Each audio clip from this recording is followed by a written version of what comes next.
In, pra in practice 3, we are going to use the conservation of energy, but this time is not a picture like the roller coaster to actually use to answer the problem. So it's going to be a little bit different, and you're going to have to start by drawing a diagram of the situation. So in number 1, a physics student is dropped. If they reach the floor at a speed of 3.2 meters per second, from what height did they fall?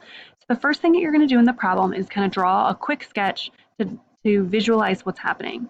So a physics student is dropped, and then they are reaching the floor. So they're going to start in the air.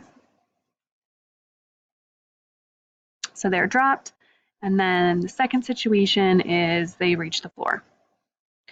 So once we do that, we're going to look for keywords and kind of label what type of energy we think the student has at each part. So a physics student is dropped. We know if they are dropped, their initial velocity is 0. If they have an initial velocity of 0, we know that the student is not going to have any kinetic energy because they're dropped. But the student does have a height above the ground, so they will have potential energy.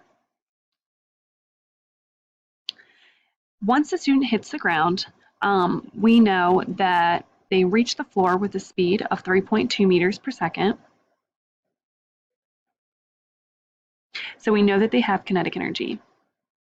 But we know at the ground the height is going to be 0, so they have no potential.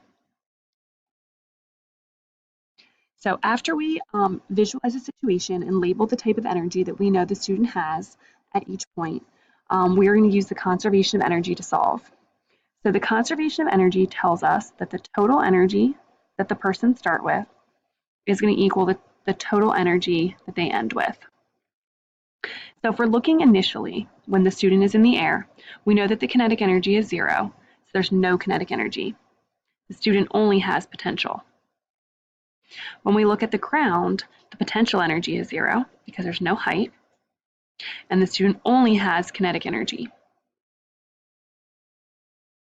So that's our equation. I basically formulated my equation by looking at my diagram and the type of energy that the person has at each point.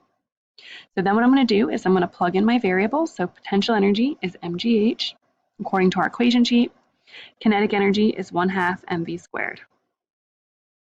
Then what I'm going to do is plug in everything I know. They do not give me a mass in the problem. So I can cancel out mass if it is in every term, because it will divide out and equal 1. So that leaves me with g is 9.8.